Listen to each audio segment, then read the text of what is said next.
es licenciado en Filosofía, con una tesis sobre la capacidad de asombro en la historia de la filosofía y maestrando en Gobierno y Políticas Públicas por la UP, con una tesis sobre la naturaleza y causas de la pobreza en Adam Smith. Es licenciado en Mercadotecnia por la Universidad Tecnológica de México y en Estudios de Psicología del Consumidor y Economía Conductual. Es coordinador del Seminario de Ética y Data Science, profesor de Filosofía Social y Retórica y miembro del Consejo de Innovación Educativa en la UP. Es guionista y conductor de Política de a Pie en Bye Bye TV. Lo acompaña la licenciada Montserrat Fernández de Bergia, licenciada en Filosofía con una tesis sobre la ontología de sexo y su relación con el género en Judith Butler. Es divulgadora de temas de género en medios escritos y audiovisuales como Creators Project Device, Política de a Pie y conferencias en el sector educativo y empresarial. Es profesora de secundaria de Ética e Historia Universal, y asimismo profesora de debate en el Centro Universitario México y de retórica y argumentación en Retor Consultores. Bienvenidos. Paso la palabra, Enrique. Muchas gracias, María Paula. Decir también que en esta ocasión nos acompañará una intervención directa del colectivo Grupa y también una intervención de la representación del Consejo de Alumnos de la Facultad de Filosofía. Entonces, bueno, bienvenidos. Yo me quiero arrancar ya con la presentación. Les voy a poner unas diapositivas que creo que van a permitir que entendamos más algunos de los temas que voy a presentar. Entonces, permítanme un segundo.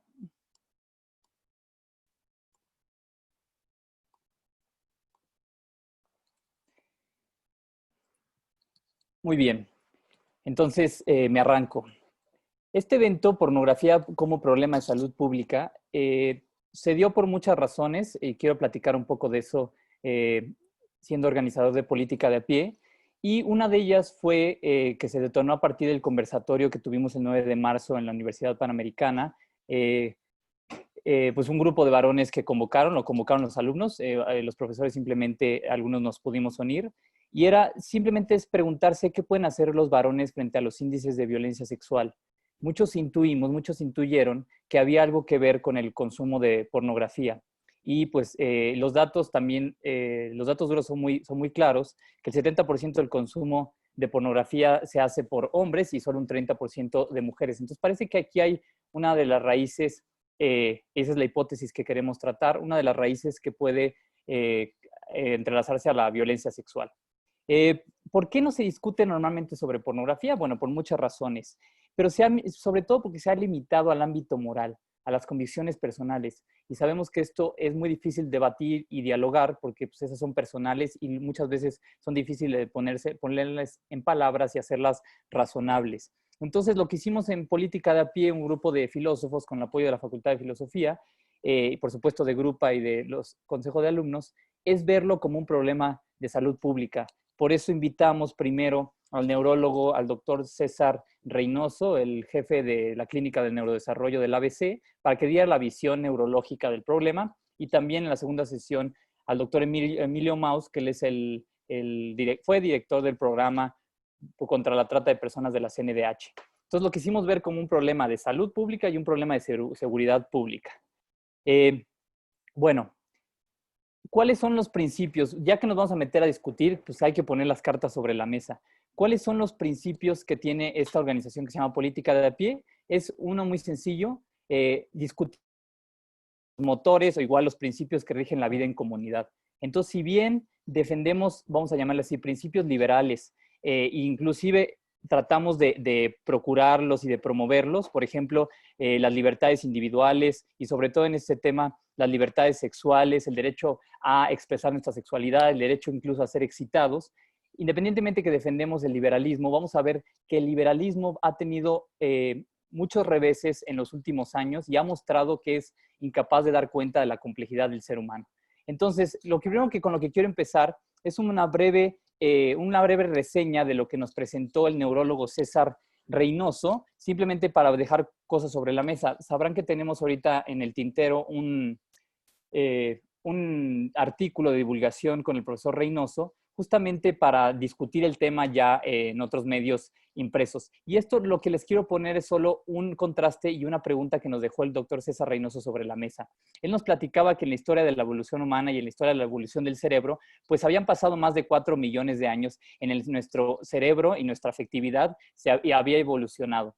Y pues bueno, y lo que tenemos certeza es que buena parte del desarrollo tecnológico y las grandes revoluciones tecnológicas se dieron hace 200 años, hace 100 años o hace 30 años con el inicio del Internet. Entonces, lo primero que nos salta a la vista es que el desarrollo de la capacidad cerebral y de nuestra afectividad, pues se da en procesos muy largos y muy paulatinos. Y de repente tenemos hace 200 años la revolución industrial, hace 30 años la revolución tecnológica informática, y esto nos trae muchísimos problemas de pensar si no estamos de repente exigiéndole demasiado al animal humano. Por último, para entrar a tema, preguntarnos si muchas de las instituciones, aparatos conceptuales, edificios conceptuales, estándares morales, estándares éticos, que inclusive máximo tienen 3,000 años de antigüedad, no igual le exigen estándares muy altos a este animal humano. Quiero empezar entonces criticando esta idea liberal de que simplemente que nos ven como seres humanos, nos ven como seres autónomos y seres racionales. Sabemos que esta visión, incluso, bueno, cualquier griego como Platón y Aristóteles la hubiera refutado, dormido, pero que adquirió muchísima fuerza en la modernidad. En la modernidad, sobre todo con pues el pensamiento de Descartes, porque incluso aquí lo utilizaremos como ejemplo, el ver al ser humano como una res cogitans, como una cosa que piensa, pues le quitó, abstrajo toda la animalidad, todos los impulsos, todo lo que nos constituye, pues como lo que somos, ¿no? Y esta noción de ser humano como cosa que piensa, pues se fue heredando y fue construyendo los edificios políticos, económicos, jurídicos, inclusive morales que tenemos en la actualidad. La gran ventaja es que, bueno, este modelo ya se está cayendo a pedazos y una de las evidencias es el auge de la economía conductual, la economía del comportamiento le llaman, y por supuesto la psicología experimental.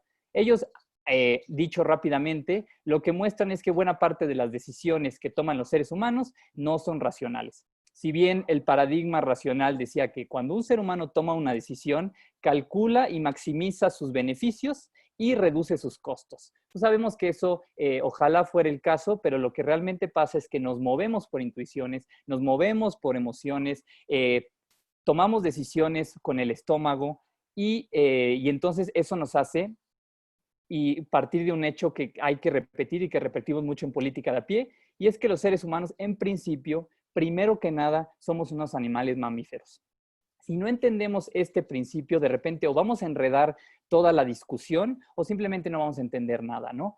Quería partir solamente de esta pequeña discusión. Ahora, hay otro principio que me pareció súper interesante para empezar y no enredarnos con moralismos, con juicios de valor, con prescripciones, diciéndole a la gente cómo vivir su vida. Y esto habla de la variabilidad humana, es algo que igual tratamos con el doctor César Reynoso, y esto es Neurología 1.1. Pregunto, ¿por qué unas personas pueden fumar en una fiesta el fin de semana y toda la semana no tocar un cigarro? Mientras que otros, si fuman una sola vez, se tienen que fumar 10 cigarros al día sostenidamente y no pueden parar. ¿Por qué algunos pueden tomar en fiestas, en los fines de semana o socialmente, y algunos caemos o caen en el alcoholismo? ¿Por qué hay unos que tienen una facilidad de enrolarse en el sistema y en el control educativo, y hay otros que sufren muchísimo con los controles educativos durante toda su trayectoria académica? Son preguntas que quiero lanzar al aire. ¿Por qué unos pueden consumir pornografía ocasionalmente y hay otros que, por ejemplo, reportan estudios actuales que el 30% de la población masculina en Estados Unidos o en Inglaterra tienen un uso compulsivo de la tecnología, de la pornografía? ¿Por qué se dan estos casos? Y eso es con lo que quiero empezar a poner un suelo para no pelearnos de a gratis. Porque existe la variabilidad humana. Existen distintas personalidades, distintas disposiciones afectivas y neurológicas. Y para platicarles esto, hay un experimento que igual se lo pueden escuchar al doctor César Reynoso en el programa sobre determinismo neurológico que tuvimos en Politeia, o leerlo en algunos de sus artículos. Nos platicó un experimento que hubo en Suecia en el que se mapeaban las conductas disruptivas de ciertas poblaciones. Eso es un estudio que se ha repetido mucho. ¿Y qué se hace? En este estudio se entregaban unos flyers a unos alumnos antes de entrar, a muchísimos cientos de alumnos antes de entrar a la escuela. Y entonces se calculaba cuántos de estos, se medía cuántos de esos alumnos tiraban el flyer, era inservible, era una cosa que a nadie le importaba, a la basura, y cuántos los tiraban al suelo. Y lo que se mostró de este estudio, que luego se replicó cientos de veces a lo largo de los últimos años, es que 30% de las personas tiraban con facilidad el flyer o la basura en el basurero. Es decir, no tenían problema para respetar la regla, la norma. Pero había otro 30% más o menos que solamente tiraba el flyer a la basura si el basurero estaba limpio, si estaban las condiciones favorables. Es decir, que hay un 30% de las personas que normalmente cumplen la ley o la norma si esta es fácil de cumplir. Y luego se calculaba que había un 20 o 25% de las personas que simplemente tiraba al suelo la basura. Y se veía porque le costaba mucho trabajo seguir la norma, la tirada al suelo. Bueno, falta un pequeño por ciento, esto no es una suma exacta, pero había un 1%, y esto no solamente lo dice los neurólogos, hay un estudio de, ahorita les digo el nombre, de Robert Hare, que es el que hace el test de la psicopatía. Hay 1% de la población mundial que tiene tendencias psicopáticas. Ya vamos a ver que no es lo mismo tener tendencias a que se te detonen por alguna situación. Entonces, ¿por qué les pongo este primer ejercicio y experimento? Para hablar de la variabilidad humana. No podemos andar como pontificando, diciendo cómo vivir la vida, porque cada quien tenemos una afectividad, una neurología que se comporta de manera distinta a los estímulos del mundo. Entonces, yo quiero empezar con eso, y entonces empezar con un principio que viene desde la sabiduría griega, que es, frente a este tipo de circunstancias o de estímulos como la pornografía, lo primero que hay que hacer es conocerse a sí mismo. ¿Quién soy yo en esta división de afectividades humanas? ¿Soy el que fácilmente cumplo la regla, la norma y no me desbordo? ¿Soy el de ese 30% que sí la cumplo, pero cuando me es favorable, cuando me es fácil cumplirla? ¿Soy de ese 20-25% que me cuesta muchísimo trabajo cumplir la norma, que siempre me desbordo, que en realidad me tengo que vivir una vida mucho más disciplinada? ¿O soy ese 1%? Espero que no haya ninguno por aquí. Bueno, ¿qué vamos a hacer el día de hoy?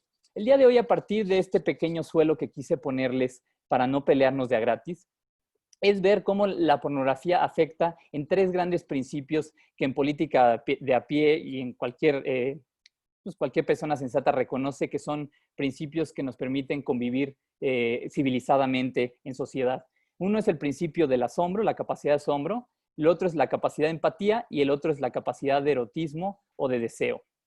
Bueno, les puse aquí simplemente para que se entienda a lo que me refiero. La capacidad de asombro, me refiero a la capacidad de padecer un estímulo, de padecerlo, de sentirlo fuerte o sentirlo débil. La capacidad de empatía como la capacidad de conectar con los estímulos o con las emociones de los demás. Y la capacidad de erotismo simplemente como nuestra capacidad de desear.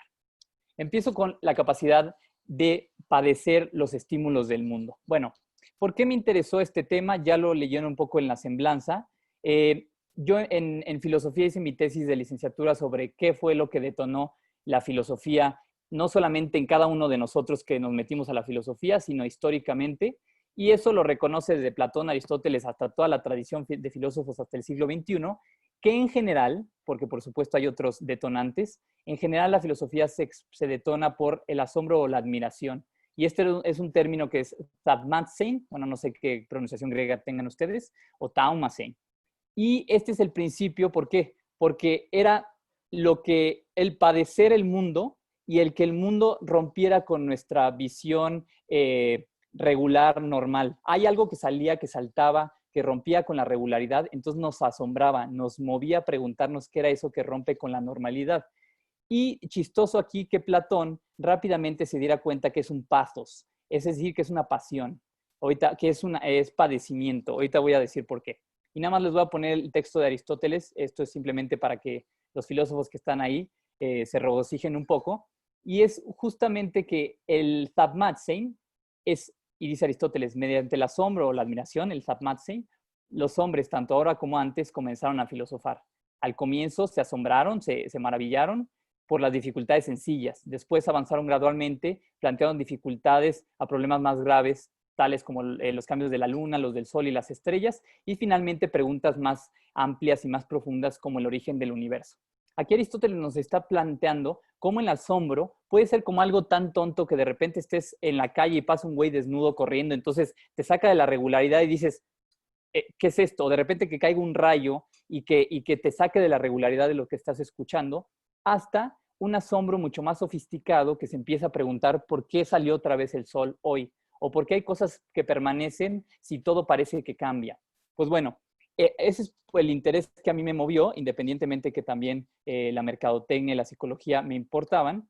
Y bueno, ¿qué es el Thapmatsein? ¿Qué es este asombro o admiración? Pues es un pathos. Eso lo dice Platón y Aristóteles, sobre todo Platón. Y el pathos, pues en tu diccionario de griego tiene, como logos, tiene varias páginas de significados, pero el significado último, y lo último cronológicamente, es el de afecto o pasión. Esta es de las palabras más pesadas del griego, porque se refiere a todo. Se refiere desde lo que le pasó, el acontecimiento de Edipo Rey, lo que le aconteció a Edipo Rey de matar a su padre y casarse con su madre, eso fue un pathos, hasta el sentimiento que tienes, la emoción que tienes cuando ganas un partido. Todo eso es pathos. Bueno, ¿cuál es el diagnóstico actual del padecer humano, del responder a estímulos? Esto lo quiero poner simplemente como para... Normalmente escuchamos a los señores que se ha perdido la capacidad de asombro y lo escuchamos a cada rato y me refiero a este diagnóstico. Vamos a ver por qué se dice eso. ¿Por qué se dice que ha disminuido nuestra capacidad de responder a estímulos, nuestra capacidad de asombrarnos? Pues bueno, es muy sencillo. Cualquiera de nosotros sabe, por ejemplo, en México, que el nivel de violencia que se vive en el país y que tú agarras el periódico, pues sí te desensibiliza. Número uno, a eso se refieren los señores cuando dicen que hemos perdido la capacidad de asombro. Estamos sobreestimulados por la violencia, por un lado. Otro es, por ejemplo, la tecnología, el acceso a la tecnología. Si ustedes dan 2 clics en YouTube, se van a encontrar la explosión de una bomba atómica. Eso lo que te hace es como en tu umbral de percepciones, tú ya has visto, aunque sea en video, lo que es una explosión de una bomba atómica. Es bien difícil que encuentres algo en tu vida cotidiana que rebase ese umbral de percepción, aunque sea en un video. Otro ejemplo, 2 clics, 3 clics y puedes escuchar la novena de Beethoven dirigida por Karajan, no sé. ¿Cuándo antes en la historia habíamos podido tener acceso a escuchar una obra maestra? Yo ni siquiera escucho música clásica, pero quien sí la hace. ¿Cuándo podríamos tener un estímulo tan potente y tan sofisticado a 2 clics? Siguiente.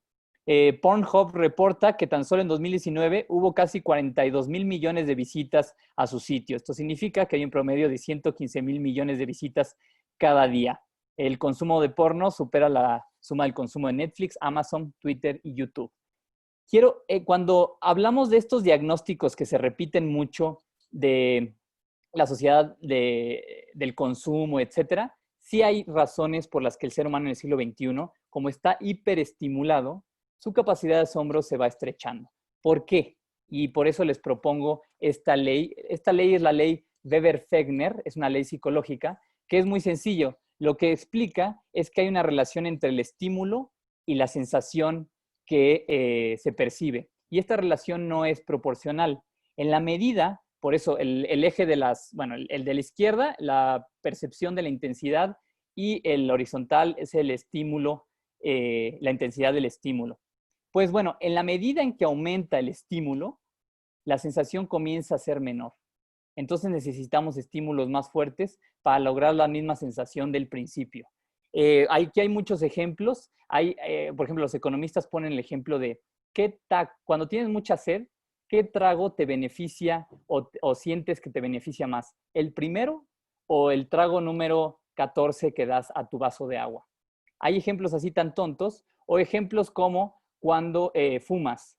El primer cigarro que fumas te marea, te pone en un mood es muy, muy placentero. Y el cigarro ya número 45, pues puede ser que te quite un poquito el síndrome de abstinencia, pero no te sabe como ese primer cigarro. Bueno, ¿por qué les pongo esta ley Weber-Fechner? Porque así es como funciona la percepción. En la medida en que tenemos más estímulos, nuestra capacidad de percibir disminuye.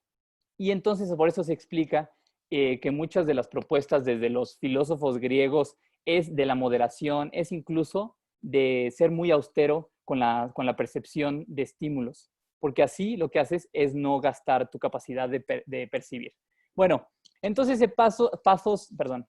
el diagnóstico actual es que hay una apatía, algunos le llaman tedio, porque como estamos tan sobreestimulados, nuestro pathos, nuestra capacidad de percibir, de responder estímulos, pues está muy disminuida, muy debilitada.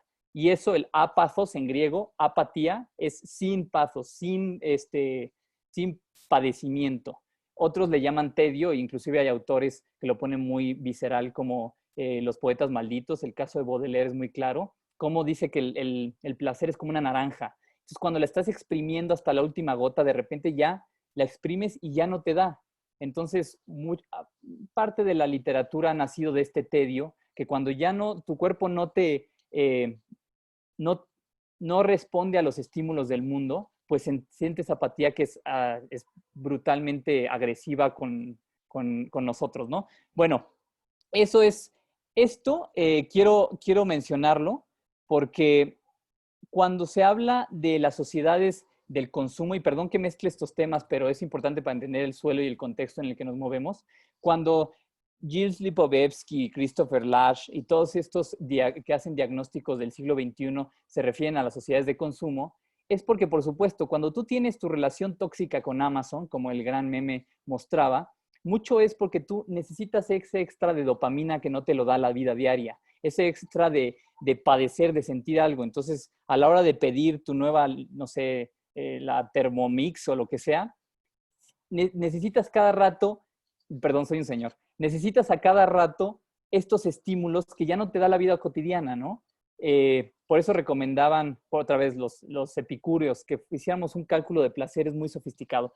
Y, por supuesto, la relación tóxica que algunos podemos llegar a tener con la pornografía es también por esta falta de estímulos normales que tenemos que tratar. Bueno, ya que vimos que a la hora de exprimir la percepción a partir de estar sobreestimulados, pues se disminuye nuestra capacidad de experimentar el mundo, de sentir, y por eso de repente accedemos a estímulos más violentos o más agresivos. El segundo punto que voy a poner, y solamente quiero dejarlo sobre la mesa para la discusión y para los eventos del próximo año, es la capacidad de empatía. La capacidad de empatía es pathos, recuerden el pathos aquí es importantísimo, es padecer con el otro. Ustedes ya hicieron el clic automático. Si nuestra capacidad de pathos está disminuida por la hiperestimulación, pues entonces nuestra capacidad de empatizar va a estar disminuida por la hiperestimulación.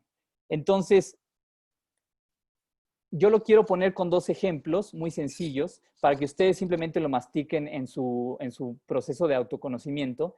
Y es que la empatía nos gusta entenderla en política de a pie de dos maneras. Como si sincronizaras con alguien. Empatizar es sincronizar con otra persona.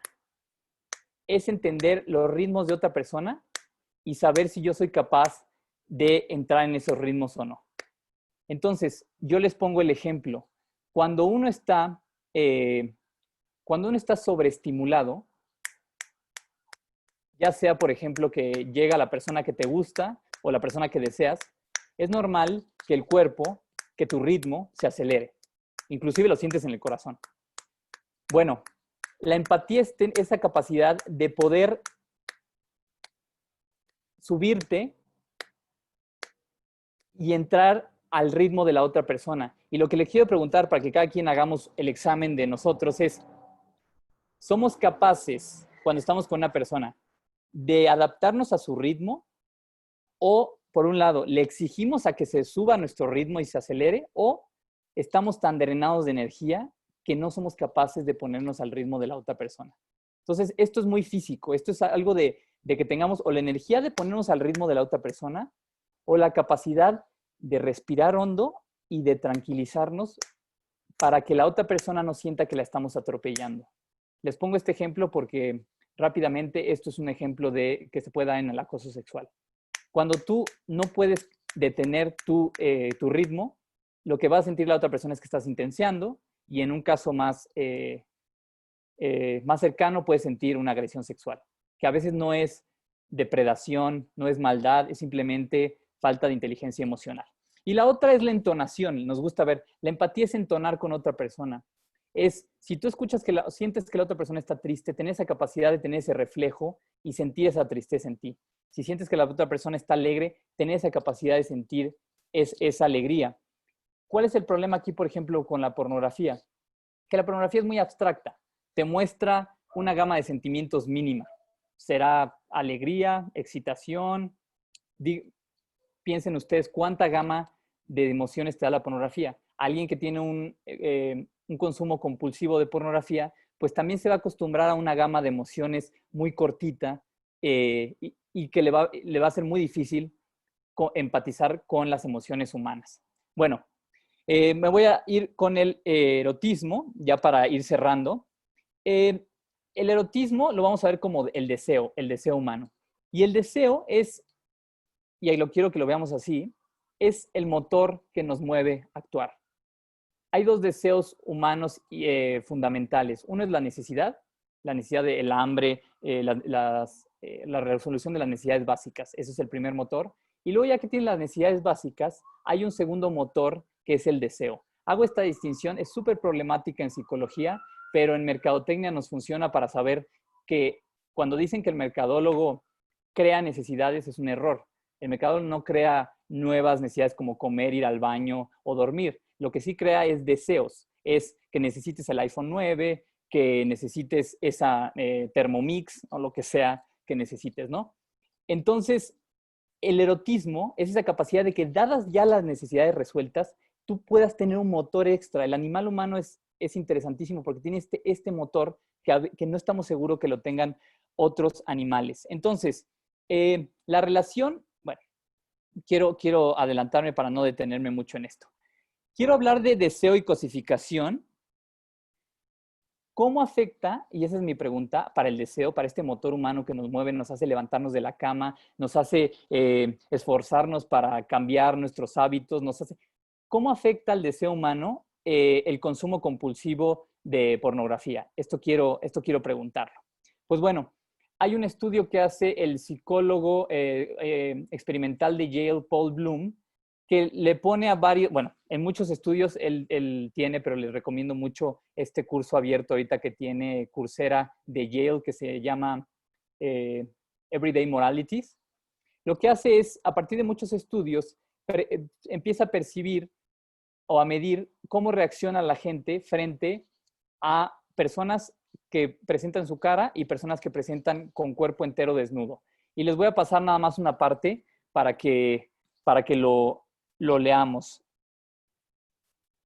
Lo que dice es, en un estudio mostramos fotografías que o eran caras de personas o mostraban el cuerpo.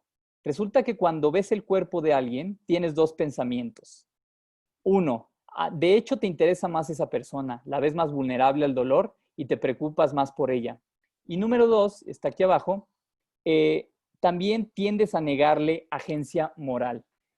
Sabemos que los psicólogos de repente abusan de sus experimentos y los llevan a fórmulas generales o universales, pero es muy interesante tener como estos datos de campo, de que cuando uno ve el cuerpo desnudo, normalmente lo que se hace se apaga un poco la inteligencia y lo que se hace, inclusive se percibe a la otra persona como, y esto es muy duro, como si no fuera agente moral, como si no fuera capaz de ser culpado o de ser alabado por su conducta moral, y lo más duro de al final, como si no fuera capaz de decidir por sí mismo. Entonces, este primer estudio, lo que uno podría pensar es que la pornografía, este exceso de consumo, lo que puede hacer es cosificar. Porque al ver a una persona al ver a una persona y no ver un ser moral, capaz de tomar decisiones y ser culpado o ser sí, que no tiene sus propias decisiones, eso es una de las definiciones de la objetivación o de la cosificación. Y ya me acerco al final de esto con la sobreestimulación del consumo de pornografía. Y esta sobreestimulación es un poquito duro, pero lo voy a decir así. El mismo estudio que hizo Paul Bloom, le preguntaban a dos grupos de personas, sobre todo varones, este estudio lo hicieron con varones, le preguntaban si les atraía una persona de 12 años. Le preguntaban a estos dos grupos. El primer grupo era un grupo con estimulación normal y el segundo grupo era un grupo que se le había pedido que se excitara sexualmente para recibir como el estímulo una vez que ellos estuvieran excitados sexualmente. El primer grupo respondió que el 23%, quien no estaban estimulados sexualmente, que sí les atraía una persona de 12 años. Y el segundo grupo respondió que 46% de las personas sí les interesaba o sí les gustaba o sí les atraía una persona de 12 años. Entonces, lo que mostraba que cuando las personas están sobreestimuladas o excitadas, su percepción moral pues se debilita un poco. Eso es, no vamos a jalar más el ejemplo, eso es. Y el segundo ejemplo que puso es que le preguntaron al primer grupo no excitado qué pensaba del death rape, qué pensaba de esta forma de violación donde se le pone una pastilla o algo a la copa de otra persona para ponerlo en condición de vulnerabilidad y aprovecharse. Y pues bueno, el primer grupo decía el 5% que no estaba de acuerdo, perdón, solo el 5% estaba de acuerdo, y en el segundo grupo de excitación el 26% estaba de acuerdo. Es decir, ya excitado y ya sin una capacidad de percepción de la moralidad como plena, inclusive en casos de violación se disminuye mucho la capacidad de discernir entre lo que es correcto y lo incorrecto. ¿A qué voy con esto? Es que, y esa es la hipótesis que quiero dejar sobre la mesa, si es cierto que la pornografía hipersexualiza a los consumidores recurrentes y compulsivos, esto implica que puede subir al doble la tendencia a la pedofilia y a la propensión a la violación. Solo entonces quiero recordar este punto, que desde la tecnología que tenemos hoy, ya sea la tecnología con las que nos comunicamos como los celulares, hasta los derechos humanos, que es una tecnología de regulación social, parece que va muy adelantada a nuestra capacidad cerebral como mamíferos que somos. Hay que dimensionar que un cerebro programado por millones de años para sobrevivir a través de la reproducción, de pronto es expuesto a Pornhub, por ejemplo. O sea, es que es lo que quiero que dimensionemos. Nunca un joven o una joven tuvieron expuestos a tantos, por ejemplo, a tantos cuerpos desnudos y a tantos actos sexuales en toda la historia de la humanidad, ni siquiera cuando andábamos desnudos los seres humanos. Entonces, nunca el ser humano estuvo tanto expuesto a tanto estímulo sexual. La pregunta del autoconocimiento y con la que termino es, ¿cómo me afecta a mí y qué decisiones y cómo voy a tomar frente al hecho de la pornografía? Bueno, les agradezco mucho, espero que no haya sido mucha información y cedo la palabra a mi colega Monse Fernández. Voy a quitar la pantalla. Ok, gracias, Enrique. Híjole, si fue mucha información, pues me disculpo porque pues ahí les va, ¿no? Entonces, primero, muchas gracias a todos los que están aquí. Veo a mis amigos y veo también a mis alumnos y a mis exalumnos y los quiero mucho y muchas gracias. Y el seminario tiene un nombre no muy grave, pornografía como problema de salud pública. Y entonces, pues intuitivamente cuando uno ve el cartel de este seminario, lo que uno pensaría es, claro, es un problema, entonces está mal. Y entonces hay que de algún modo pues ver cómo lo desechamos o ver cómo lo evitamos, ¿no? Y en general cuando se habla de pornografía pues suele haber como dos posturas muy polares que se suelen ver en los medios. También cuando se habla de prostitución pasa algo parecido, ¿no? Una postura totalmente abolicionista o incluso prohibicionista, que algunas personas llaman también de censura, y una postura pues de absoluta libertad y de ciertas justificaciones. Y esto es complicado porque cuando polarizamos de este modo, no podemos poner los puntos sobre las íes, como dice mi papá, no podemos analizar bien el planteamiento. Yo lo que quiero hacer frente a estas polaridades es hablar de 4 frentes. Quiero hablar de Andrea Dworkin, que es una de las teóricas que en su tiempo, en los 80s, fue una de las que defendió pues esta abolición de la pornografía, y que incluso hubo ahí un asunto de legislación que ahorita les voy a platicar. Después quiero hablar de una postura que cuestiona el papel del feminismo en el estudio de la sexualidad, que es la postura de Judith Butler y Gayle Rubin. Y para terminar, pues una postura emergente, ¿no? Que es lo que menciona Paul B. Preciado al respecto de la pornografía y del post-porno, ¿no? ¿Qué significa el post-porno? Y solo poner esto sobre la mesa como discusión, ¿no? Porque no solamente hay que polarizarnos en una postura, sino explorar posibles respuestas. Y por último, en un punto 4, mi hermana, que es Aranza Fernández, y yo, ahorita les voy a platicar quién es ella, vamos a hablar de un poema que nos recomendó Emilio Valencia Ochoa, que está por ahí en el Zoom, y que nos cambió la vida justo para hablar de un erotismo bien logrado, ¿no? Un erotismo bien logrado. Aranza Fernández es licenciada en Literatura y Creación Literaria por Casalam, está en proceso de titulación con una tesis del género en el Orlando de Virginia Woolf. Se ha dedicado justo a la traducción de textos de Virginia Woolf, algunos ya publicados, y ahora trabaja en La Crónica y se dedica al área periodística. Y pues ahí está. Entonces, me voy a arrancar. El primer punto, vamos a hablar muy brevemente sobre Andrea Dworkin, ¿de acuerdo? Y entonces, en general, Dworkin y McKinnon, que son dos grandes íconos del feminismo, pues fueron grandes impulsoras del movimiento antipornografía, que lo que quería era erradicar la pornografía en Estados Unidos, ¿no? Escribieron varios textos al respecto, y esta iniciativa que tienen estas dos teóricas, obviamente apoyada por muchísimas otras personas y por movimiento civil, pues pasó en Indianápolis, ¿no? En 1983, y entonces fue un gran logro. No más pornografía. Sin embargo, la industria pornográfica empieza a meterle presión al Estado y pues colapsa y se retira. Sin embargo, Dworkin nunca, a lo largo de su vida, nunca desistió de defender estos argumentos completamente en contra de la pornografía. Y entonces los voy a ir como enunciando. Yo estoy segura que en el público hay gente que conoce mucho mejor a Dworkin que yo, o apreciado. Si llego a hacer alguna caricaturización o meter el pie muy cañón, pues sean libres de corregirme y no tengo problema cuando sea la sección de preguntas. Y entonces, Dworkin a mí me parece que lo que está diciendo es que hay un link indivisible entre la sexualidad y el género.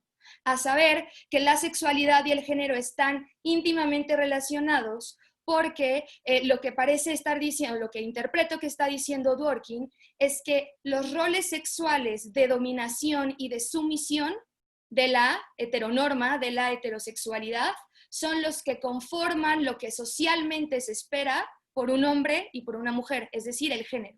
Entonces, estas opresiones del género tienen una de sus raíces, de sus múltiples raíces en la sexualidad, ¿no? En esta sexualidad heterosexual, donde siempre hay caso de dominación masculina y siempre hay un caso de sumisión femenina. Siempre, no importa qué pase.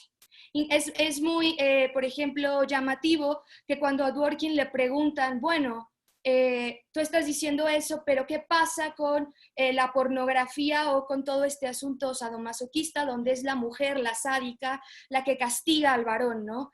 Y Dworkin contesta, a ver, se sigue sosteniendo el argumento porque la mujer lo que está haciendo es castigar al varón en una práctica sexual por no ser lo suficientemente hombre. Y entonces se siguen de todas maneras cumpliendo estos roles de dominación y de sumisión, pues que configuran el género. Entonces, si nosotros queremos, pues no igualdad, porque Dworkin no buscaba como tal la igualdad de género, pero si nosotros queremos eliminar la cultura patriarcal y este largo etcétera que busca este feminismo radical, entonces tenemos que atacar pues las formas pues, sexuales de dominación, ¿no? Y esto es importante, parece una obviedad, pero habrá autores como Butler justo que dicen que el género y la sexualidad se tienen que estudiar por separado. Entonces, y eso modifica la visión que tienen los autores de la pornografía, ¿no? Entonces, ¿se estudian juntos? No, sí, y de eso dependerá pues mucha de la visión que se tenga. Ok. Sí, justo Dworkin, por ejemplo, cuando habla de estos roles de dominación y de sumisión, dice que es casi una manifestación ética, o sea, que estos roles sexuales prescriben lo social éticamente. Entonces, a mí me parece muy fuerte, ¿no? Ese link. En segundo término, Dworkin como McKinnon, cuando presentan esta iniciativa antipornografía, tematizan la pornografía como un modo de discriminación. Y para eso la van a definir como la subordinación, siempre, la subordinación gráfica, sexualmente explícita de las mujeres a través de imágenes, palabras que también incluyen uno o más de lo siguiente. Y hace una lista larguísima donde habla de deshumanización, de mercancías sexuales, de las mujeres puestas como que disfrutan la humillación, como que disfrutan el dolor, mujeres expuestas pornográficamente con heridas y todo este largo etcétera que se conoce muy bien de la industria pornográfica, y en eso no voy a entrar por ahora. Y entonces todo esto, lo que están haciendo Dworkin y McKinnon, justo es decir, es que la pornografía es discriminatoria porque reduce el cuerpo de las mujeres pues a un objeto que además es un objeto que se lastima, es un objeto que se discrimina, que se usa, que se deshumaniza. Y por ahí meten hasta el final, lo cual me parece muy interesante y atinado, que pues todo, donde diga mujeres, se puede también hablar de niños y de minorías sexuales, ¿no? Para no excluir, porque pues la pornografía no es solo un asunto de las mujeres, es un asunto también de minorías sexuales y también es un asunto de nuestras infancias, muy grave. Entonces me parece muy atinado que se empiece pues desde 1988 a pensar como en esto, ¿no? Y en ese sentido, pues al final Dworkin es una fan asidua de abolir la pornografía, porque lo que dice Dworkin es que sigue a Simone de Beauvoir, ¿no? Una mujer no nace, sino se hace, pero en este proceso de hacer a la mujer, para hacerla hay que deshumanizarla, hay que cosificarla, todo esto bajo el paraguas de la cultura patriarcal, y pues entonces lo femenino tendrá que ser, o sea, la mujer, la construcción opresora de lo que es ser mujer tendrá que ser pues transformada o eliminada, o, ¿sí? En segundo término, pues hablemos rápidamente de Judith Butler, ¿no? Que tiene una postura pues un poco más intermedia que la de Dworkin. De hecho, Butler critica mucho la postura de McKinnon y de Dworkin, porque a Butler le parece que lleva a la censura por un lado y que por otro tiene problemas metodológicos importantes. Y es importante, a mí me parece, pues sí, como filósofos, fijarnos en las metodologías de las críticas que hacemos, porque de ahí pues también depende mucho de la visión que tengamos, qué conectivos lógicos empleamos, si hacemos equivalencias, igualdades, ¿no? Y tener mucho cuidado en esos matices, que es justo lo que Butler le denuncia a Dworkin. En primer término, Butler dice, estoy tomando esta información del artículo Proper Objects de Judith Butler para quien lo quiera agarrar, y de Dworkin utilicé Pornography, Men Possessing Women de 1981. Y entonces, Butler empieza diciendo que la política feminista ha interiorizado el discurso de la victimización. Y ya con esa apertura decimos, órale, órale, porque va a hablar de pornografía y abre con eso. La política feminista ha interiorizado la victimización, donde pues justo hay una reducción de lo que estamos entendiendo por mujer solamente a relaciones de opresión, donde toda la totalidad de la mujer o lo femenino es una opresión, ¿no? Y entonces pues la mujer siempre se encuentra en un estatuto de víctima. A Butler esto le parece muy grave, a mí también, pero este es tema de otro foro. Y justo dice Butler, en parte esto ha sucedido porque no entendemos que tenemos que estudiar sexo, o sea, sexualidad y género o sea, género, llámese hacer feminismo o hacer teoría de género, teoría queer o cyborg o lo que sea que a ustedes les acomode, de maneras separadas. ¿Por qué? Porque parece que la sexualidad en nuestros tiempos ya no está necesariamente ligada con un sentido de reproducción y en ese sentido con un sentido tribal, ¿no? Con estos sentidos de parentesco, de pequeñas tribus, un poco a la Levi-Strauss, ¿no? Yo te comercio con mi hermana para que tú me des naranjas, o sea, ya no necesitamos, o bueno, en muchos lados del mundo, por lo menos aquí en la Ciudad de México somos privilegiados de que ya no vendemos a nuestra hermana por naranjas. Sin embargo, pasa en nuestro país y pasa en muchos lados del mundo. Sigue sucediendo. Pero en general, pues Butler habla desde el mundo occidental, ya no tenemos como esa conexión. Y entonces la sexualidad se ha vuelto un mecanismo en sí mismo.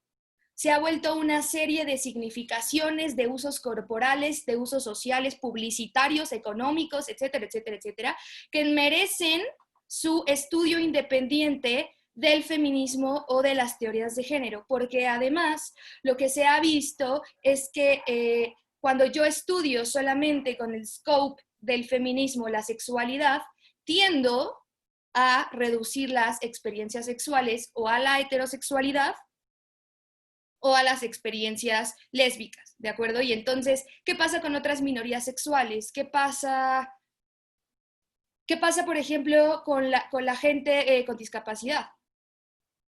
Otro tipo de sexualidades que no tienen que ver necesariamente con el género. Y entonces, pues ahí merece un scope propio la sexualidad. Y la confusión entre sexualidad y género lo que ha llevado es a un determinismo, dice Butler, un determinismo tan rígido donde todo acto sexual implica ya de sí una violación, implica ya de sí una transgresión ética grave, implica ya de sí opresión, ¿no? Y sobre todo cuando hablamos pues del acto sexual heterosexual. Y este determinismo rígido no permite que las mujeres tomen posesión de su propia sexualidad.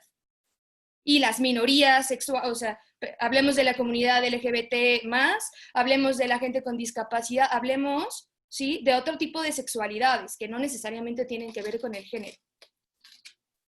En segundo término, lo que Judith Butler le critica muy fuerte a Andrea Dworkin es el link que hace entre ver pornografía y una oleada de acciones sociales. Butler dice, a ver, pues en realidad no estamos tan seguros si realmente las imágenes y los videos y demás son tan fuertes como para constituir por entero la psique sexual humana. Y entonces, echarle la culpa de todos los males sexuales a la pornografía, pues parecería una exageración, por un lado, y por otro, parecería que es una interpretación como conductista de cómo actúan los seres humanos. Y entonces, pues, ¿dónde está la libertad y hasta dónde podemos permitir que llegue la determinación sin que nos muerda, ¿no? Cierto grado de determinismo es a veces sensato, pero dice Butler, pero de repente cuando lo dejas venir, pues te puede morder, ¿no? Y no puede ser o sea, se cae el argumento. Por otro lado, también le critica que quiere, pues justo, moralizar el deseo, la fantasía, la imaginación y las experiencias sexuales a un deber ser, ¿no? Que se parecería un poco. Esto no lo dice Butler, pero hay otros críticos de Dworkin que dicen, bueno, pero es que esto no es lo mismo que lo que hace la iglesia, esto no es lo mismo lo que hacen las morales rígidas. ¿Se parece? ¿No se parece? También se pone sobre la mesa. Y, pues, en tercer término, dice Butler que en realidad la pornografía no funciona como un elemento causal entre yo veo porno y entonces me hago un violador. Más bien Butler lo que dice es que la pornografía además merece un estudio muy serio porque lo que está haciendo es dar un discurso de cómo debería ser el género. En general, pues la pornografía lo que representa son ideales corporales, ideales de acto sexual, ideales de excitación, ideales de muchas cosas, ¿no? Y estos ideales sexuales, sexualizados, pues están anclados a las significaciones de género. Y entonces dice Butler, en realidad lo que está haciendo la pornografía es mostrar, no es necesariamente, no niega que exista esta posibilidad, pero no la hace una causalidad así un link fuerte, ¿no? A ver, o sea, lo que está representando pues son ideales, es el lugar inhabitable del género, es lo que querríamos que implicara el género, pero que sabemos que en la vida real no sucede. Y entonces, pues justo la pornografía es un fracaso de este género heteronormativo, binario, totalmente rígido, ¿no? Porque nadie alcanza ese lugar. Y a mí me parece, pues justo, digno de prestarle atención a eso.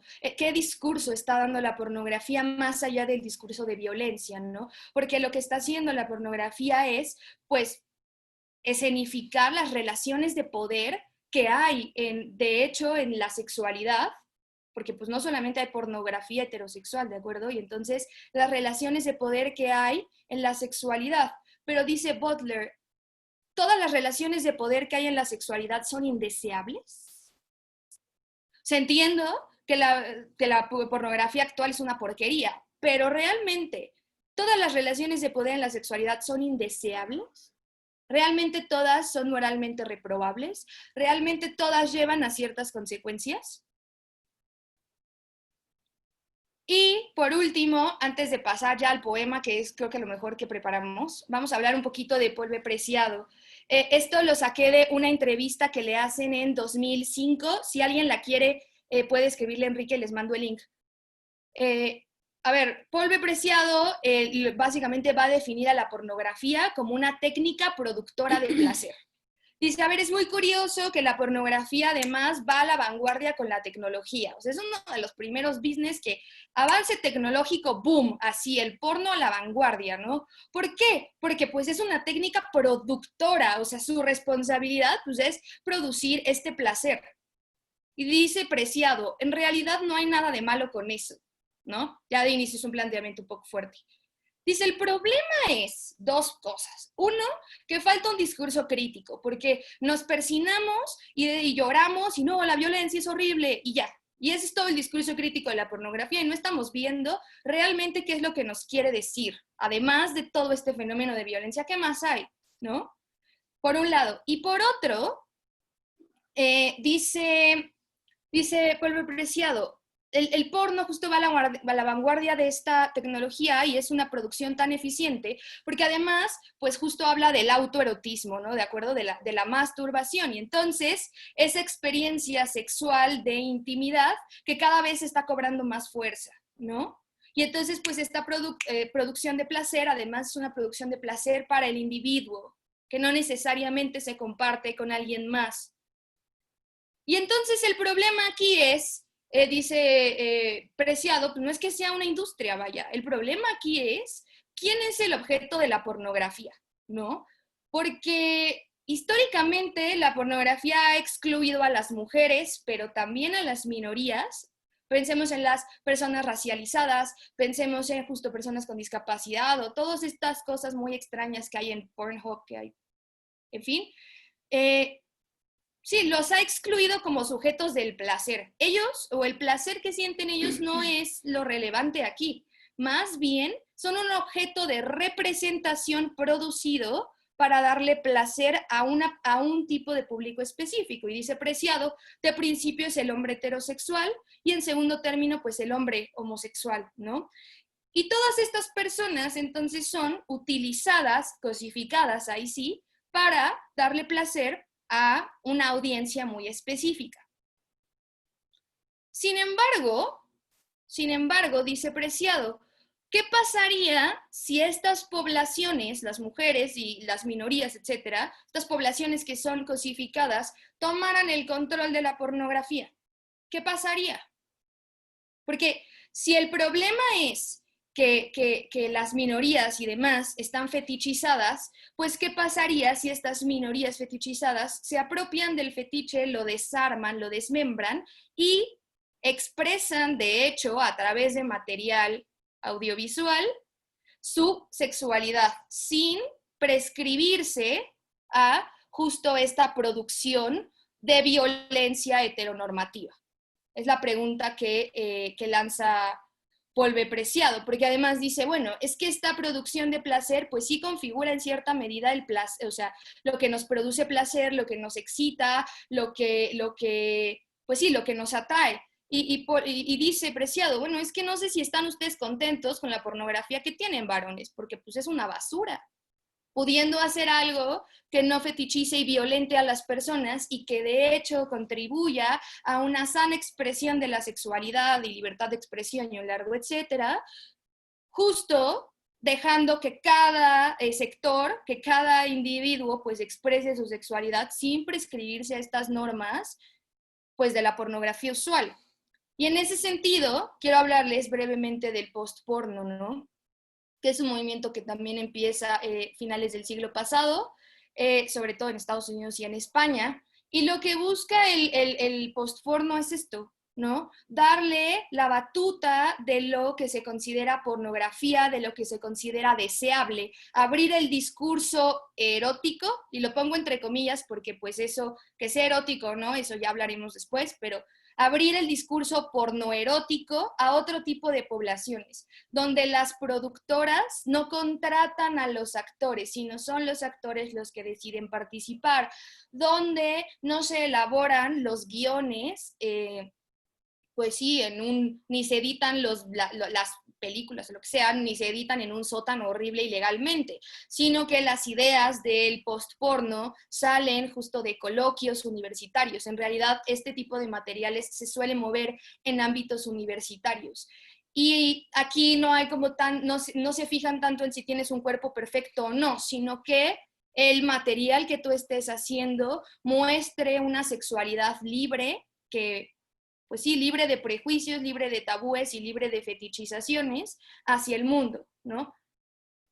Ninguna de las posturas que acabo de decir es mi opinión personal, sino que estoy exponiendo pues lo que dicen estas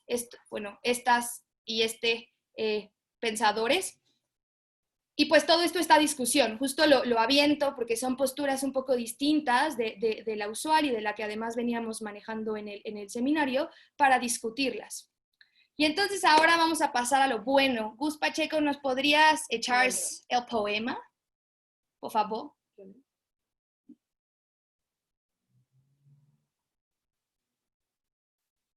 Gracias, Gus. Hola, soy Aranza.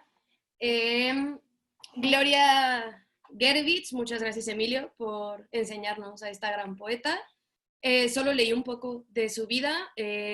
Si no me recuerdo, nació en la Ciudad de México a finales de los 40, como en el 45-47, y empieza a publicar a finales de los 70 y estos fragmentos, que son de Fragmento de Ventana, su segundo libro, pues la autora dice que pues, todos los libros que ha publicado en general, de hecho, son solo un poema, ¿no? Entonces, mi hermana y yo elegimos, el poema es muy largo, pero genuinamente los invito a leerlo, me voló los sesos. Elegimos este poema porque nosotros creemos que esto es un buen ejemplo de erotismo, ¿no? Antes de avanzar, solo quiero decirles que como las definiciones que vamos a dar de erotismo y de muchas cosas son muy personales, como la tierra es muy fértil en la interpretación, entonces no es como un juicio, un imperativo, o sea, no se tiene que hacer, es lo que nosotras queremos, ¿no? Voy a leer los fragmentos y ya después comenzaré a hablar de ellos. En las migraciones de los claveles rojos, donde revientan cantos de aves picudas y se pudren las manzanas antes del desastre. Ahí donde las mujeres se palpan los senos y se tocan el sexo, en el sudor de los polvos de arroz y de la hora del té. Los chillidos de las gaviotas. El amanecer, la espuma en el azoro del ala. El color y el tiempo de las bugambilias son para ti. El polen quedó en mis dedos. Apriétame. Madura la lluvia. Tu olor de violetas ácidas y afiebradas por el polvo. Las palabras que no son más que una oración larga. Una forma de locura después de la locura. Las jaulas donde se encierran los perfumes. las alegrías interminables, la voluptuosidad de nacer una vez y otra, éxtasis inmóvil. Muévete más, más. Eres más aterradora que la noche, me dueles. Fotografías casi despintadas por la fermentación del silencio. Corredores abiertos, tu respiración aplasta el verano y la fiebre enrojeció otros cielos. Bueno, no me voy a parar tanto en la estructura del poema, en las formalidades, porque pues eso daría para mucho y creo que no es tan necesario ahorita.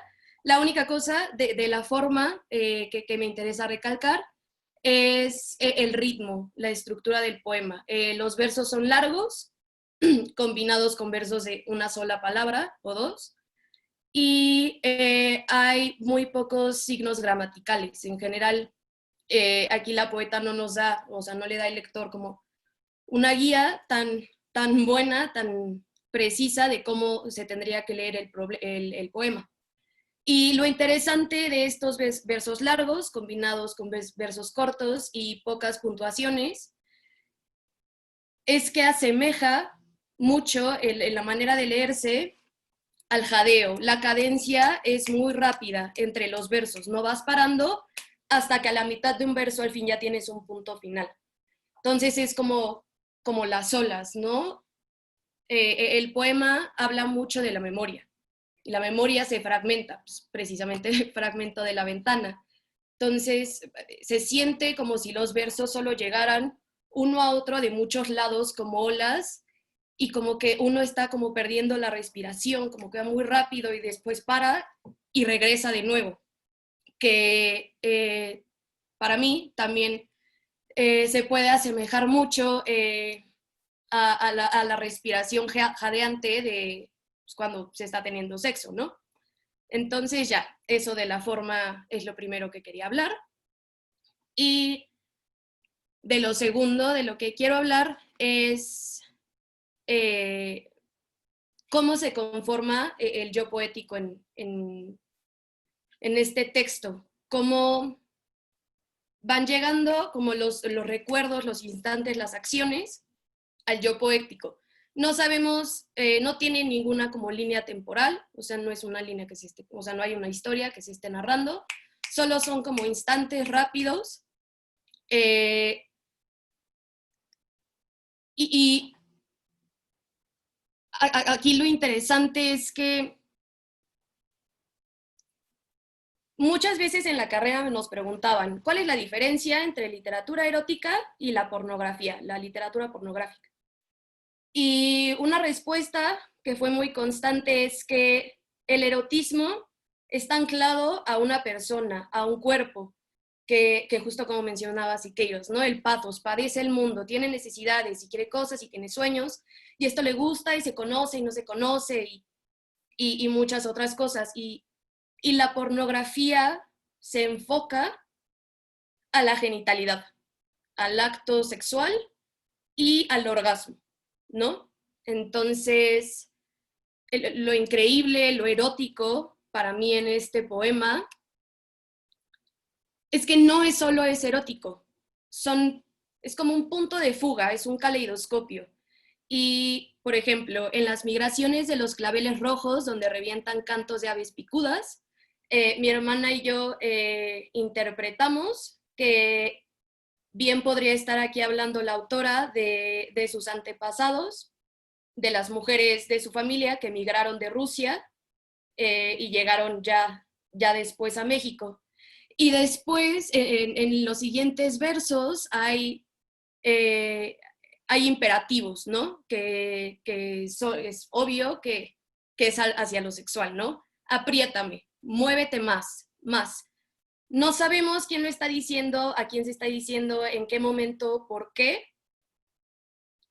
pero es una persona que está enunciando qué es lo que quiere. Mientras que en lo pornográfico, la voz de la persona y la persona en sí no interesa mucho, no importa cuál es su historia de vida, cuáles son sus sueños y sus esperanzas y sus miedos, ¿no? Y pues sí, eso era todo lo que queríamos decir. No sé si tú quieres agregar algo. Sí, yo quiero agregar justo como un par de puntos, ¿no? por qué pienso, un poco desde lo argumentativo, porque yo de poesía no sé nada, la que escribe poesía es ella. Desde un punto como de vista argumentativo, ¿por qué este poema es un poema erótico bien logrado, ¿no? Porque justo no cae en lo vulgar, o ni le falta ni le sobra, ¿no? Pues por varios puntos. Aquí, pues lo que parece que está haciendo la autora es justo hacer una mezcolanza, ¿no? Donde el cuerpo, donde el erotismo, donde las experiencias, los padecimientos, no solamente se reducen a la mecanización del acto sexual, sino que reciben estímulos de muchos lados, y entonces el cuerpo, la corporalidad, como la experiencia del mundo, está más completa. Hablemos, por ejemplo, de tu olor de violetas ácidas y afiebradas por el polvo. Hay una descripción del cuerpo del otro, pero no hay una descripción del órgano, no hay una descripción como, es que no quiero decir vulgar, sino que necesariamente explícita de lo que está sucediendo. Y con esto no quiero decir que el erotismo mal logrado es el que es explícito, no. Lo que estoy diciendo aquí es que justo, gracias Gus, lo que justo no hay una mecanización de la experiencia corporal y no hay una obligación estética. En el poema no hay una obligación estética, apriétame más, muévete más, ¿de acuerdo? Nada más. No se sabe qué se aprieta, quién se aprieta, que me lleva al punto 2 de por qué esto es erotismo bien logrado. Está bien logrado porque me parece que expresa muy bien el desdoblamiento corporal que se produce en el erotismo. De este desdoblamiento corporal se ha escrito mucho, aunque no con este nombre necesariamente. Muy buena parte del banquete de Platón habla de este desdoblamiento corporal, y todo el de Amore de Marsilio Ficino habla de esto. El desdoblamiento corporal se da incluso en el autoerotismo. ¿Por qué? Porque no es que se objetive al cuerpo y se vea como un cuerpo, como un objeto de estudio, como una cosa, sino que el cuerpo se desdobla y se mira a sí mismo, se vive a sí mismo en el autoerotismo, ¿no? Y entonces mi mano es mi mano, pero a la vez es un instrumento, pero a la vez es un mecanismo, y mi cuerpo es mi cuerpo, pero a la vez hay fantasía, y hay recuerdos, y hay discurso, ¿no? Y lo mismo pasa en el encuentro sexual de dos personas, whatever that means, ¿no? Hay un desdoblamiento de la corporalidad donde el erotismo no es una experiencia necesariamente discursiva, sino que es sucedánea, ¿no? Va pasando, y este olor, y veo, y escucho, y siento, y quiero, y ordeno, y pido. Eso es lo último. Es el pedir, el desdoblamiento del cuerpo que pide, que demanda, ¿sí? Y esta demanda que se ve en este poema es porque me parece que es erotismo bien logrado, porque justo en la pornografía no hay esa demanda. No hay una demanda donde el cuerpo del individuo presente pide, ¿sí?, algo para él, sino que la demanda que puede haber en el diálogo entre los actores porno en realidad está dirigida para satisfacer la demanda solo de uno, de los dos individuos que están. Y pues ya eso es todo.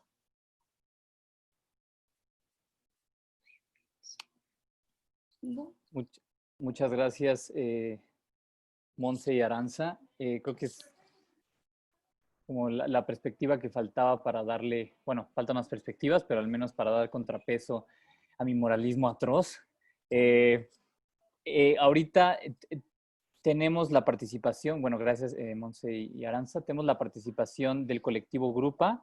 Estoy seguro si nos acompañará en el micrófono Inés García, nos acompañará Ana Paula. ¿Me pueden decir quién nos acompañará en el micrófono? Y también la participación del Consejo de Alumnos. Vamos a ver si...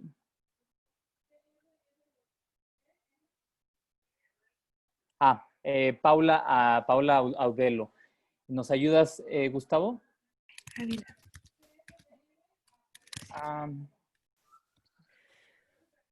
Será Julie Bail. Ok, Juliet Ávila. Si podemos darle el micrófono a Juliet. Ya está. Ya estoy. Hola. Muchas gracias. Adelante, Juliet. Gracias. Hola a todos. Gracias, Enrique y Monse, por sus exposiciones y por obviamente darle un espacio a Grupa. Siempre es muy bueno participar en estos temas. como colectiva feminista de esta bella universidad. Y no sé si se esté trabando el audio, ¿alguien me podría decir? No, estás bien. Ah, perfecto. Bueno, me encantó el tema que tocaste, Enrique, respecto al asombro y la pérdida de este después de tener muchos estímulos. Así como el erotismo se va transformando en cosificación debido a que hay una sobreestimulación, ¿no? Así como también los 4 puntos que tocó Montserrat, desde la postura abolicionista, de la postura intermedia de Judith Butler, hasta esta postura de tener a la pornografía como una industria. Y me voy a meter como abogada al tema de la pornografía como industria, porque creo que actualmente se vive una serie de desigualdades, tanto para hombres y mujeres que participan en esta industria, pero sobre todo para las mujeres, que son obligadas a realizar escenas contra su voluntad y tener pues una diferencia de sueldos, obviamente, y ser expuestas a tratos pues no humanos. Entonces me gustaría leerles algunos testimonios de trabajadoras en la industria de la pornografía, y lo que me sorprende es que muchas de ellas jamás se imaginaron llegar a tener este tipo de situaciones, puesto que ellas dan su consentimiento para ser grabadas. Entonces, este quote creo que es de los que más me llama la atención. Dice: como la mayoría de las actrices porno, dije esta mentira. Era una de mis cosas favoritas para decir cuando me preguntaban si me gustaría hacer una escena en particular. Solo hago lo que me gusta. No haría algo si no me gustara. Lo decía con una falsa sonrisa y me reía. ¡Qué mentira! Hice lo que tenía que hacer para trabajar en el porno. Hice lo que sabía que me ayudaría a ganar fama en la industria. Entonces, aquí vamos al tema de la cosificación de la mujer. Y aquí es a donde me planto sobre una postura. En la actualidad yo soy completamente abolicionista hasta que hasta que las personas no tengan la posibilidad de conocer su sexualidad. Y entonces ya podríamos avanzar a una postura intermedia como la de Judith Butler. Hasta que las personas no logren distinguir su sexualidad de su género y hasta que no existan este tipo de desigualdades en una industria, ¿no? En donde las personas que participan en ella lo hacen por motu propio, no sean cosificados o no sean abusados o no sean transgredidos de sus derechos humanos, porque tienen la libertad de participar en estas escenas, si es que así lo deciden, mientras no esté penalizado en los países donde la realizan, yo voy a mantener una postura abolicionista. Entonces, no sé, me gustaría escuchar comentarios de otras personas que estén en este Zoom, ver qué opinan, escucharlos y sobre todo alguna postura de alguna grupeña que se encuentre por ahí que le gustaría entrar al diálogo. Sí, justo ahorita ustedes si quieren intervenir, ya directamente las preguntas y la discusión la vamos a dejar para la última parte, pero bien, ya pusiste un problema sobre la mesa, ya preguntaste, entonces ya ahorita pueden masticar y quien quiera discutir en la parte final, pero ahí ahorita tienen el micrófono ustedes y pues, me dices si alguien más quiere que le abramos el micrófono, nos dice a Gustavo y a mí, y si no, para dar paso también ahorita al Consejo de Alumnos. Si quieres, damos paso al consejo de alumnos y ya después en las preguntas me vuelvo a unir. Perfecto, Juliet. Muchísimas gracias por tu intervención. Tenemos entonces al del Consejo de Alumnos a Ana Fernández, si no me equivoco, la alumna Ana Fernández, que va a hacer la representación del Consejo de Alumnos. Ana Fernández, te estoy viendo ya te abrió el micrófono, perfecto. Sí, muchas gracias. No quiero regarla, sexto semestre. Sí. Perfecto, sexto semestre de la Facultad de Filosofía y vicepresidenta del Consejo de Alumnos de la Facultad. Adelante, Ana. Muchas gracias, Enrique. También gracias a Monse y Aranza por sus presentaciones y a Política de a Pie por organizar este foro, que creo que ha sido muy interesante para todos porque hemos podido abordar el tema desde distintas perspectivas, ¿no? Y también gracias, Yuri, por tu comentario. Es muy importante que se trate esto desde la interdisciplinariedad. Entonces, por eso yo vuelvo a agradecer que haya habido un acercamiento desde la neurología, luego la perspectiva legal que vimos la vez pasada y ahora una mucho más pues filosófica, ¿no? Y como social. Entonces, estoy muy de acuerdo con lo que han dicho, Enrique, cuando decías de la capacidad de asombro que hemos perdido por esta sobreestimulación. Considero que es muy grave, pero al mismo tiempo es muy problemático. Pienso que es muy problemático pensar que podemos salir de esa sobreestimulación, ¿no? O sea, como si pudiéramos superarla y de repente ya, pues no vivir con ella, dada la sociedad en la que vivimos, ¿no? Más bien, no sé si podríamos plantear en un aprender a sentir con la sobreestimulación, ¿no? No sé si es lo más deseable, pero parece ser uno de los caminos, por lo menos, más viables, ¿no? Y luego, y me gusta mucho que le hemos aprendido a quitar el tabú a estos temas, ¿no? Porque normalmente no se hablan porque está muy polarizada la discusión y además hay todos los discursos luego parecen muy moralizantes. Entonces, hablar de sexualidad en este tono tan abierto creo que también es muy valioso. Y creo que donde hay que también poner el dedo es en fortalecer las relaciones humanas, ¿no? Empezar a hablar mucho más de afectividad y siempre hablar de afectividad. Porque creo que en algunos esquemas como muy de inteligencia voluntad dejamos de lado la afectividad cuando es muy importante hablar de ella, ¿no? Sobre todo, pues hay muchos que no hemos aprendido a sentir y no sabemos sentir porque no nos hemos sentido con la libertad de sentir o porque hay discursos moralizantes cuando se pueden adquirir posturas, se pueden adquirir todo tipo de posturas con los sentimientos, ¿no? Y también creo que los escrúpulos hacen mucho daño. En general, pues sí, no existen puntos medios, o somos muy escrupulosos o somos muy liberales, ¿no? Entonces eso también creo que ha hecho mucho daño.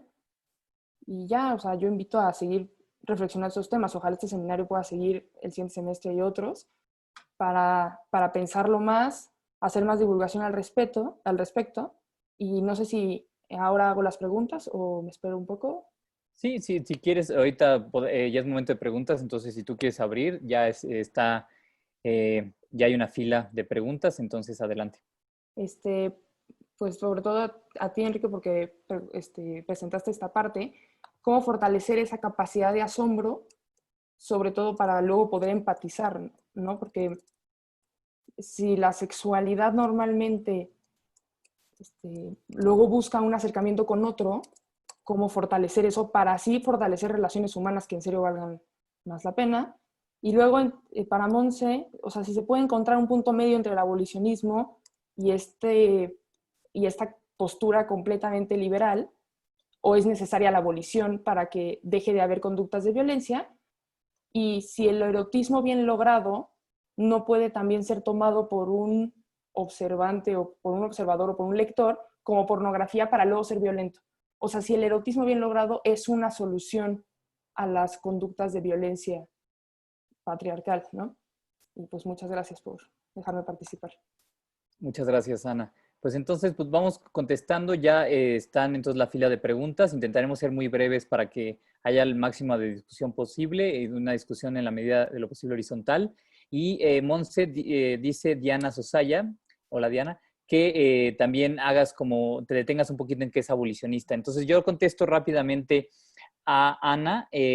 Ana, hemos tenido en política de a pie y en este proyecto que tengo con mis cuates filósofos que se llama Retor, como qué estrategias diarias, hábitos diarios puede hacer uno y tú le diste al clavo, para poder sentir con la sobreestimulación.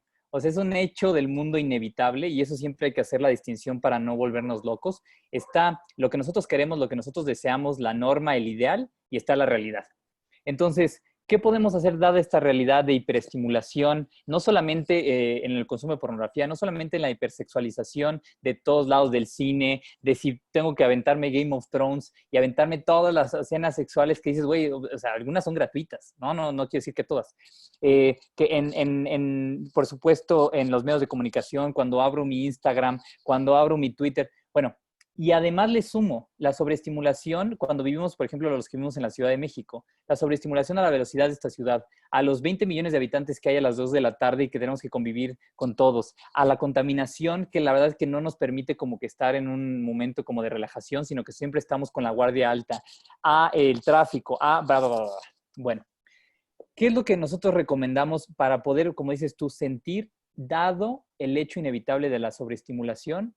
Me van a odiar muchísimo, pero por un lado, esto no me van a odiar, volver el arte canasta básica. Cuando estás entrenado, no entrenado, cuando estás habituado a labores, al arte todos los días, una forma de arte, entonces tienes tu capacidad estética, tu sensibilidad muchísimo más sofisticada, más entrenada, para que no importando que estés sobreestimulado, tú estás como más fuerte en, es que es muy difícil hablar de la sensibilidad, ser fuerte en la sensibilidad estética, ¿no? Eso es por un lado. Y por otro, y eso sí me van a odiar, el deporte y el ejercicio físico en esta ciudad y en este mundo sobreestimulado es canasta básica. Hay que estar súper, súper mamey, súper musculoso, súper para poder recibir esa sobreestimulación y que tu cuerpo se estrese, pero no se estrese tanto porque estás muy fuerte. Ya he repetido esto, pero lo vuelvo a decir. Hay una definición de salud de un journal médico que no me acuerdo cuál fue, que dice que la salud es la capacidad de estresarse, de someterse al estrés sin deteriorarse.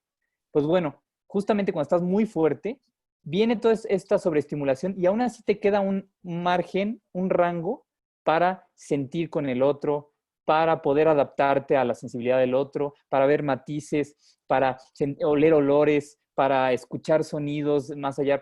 Entonces, esa es una de las cosas que hay que hacer en este mundo, es estar bien, bien mamado. Eso es lo que yo diría.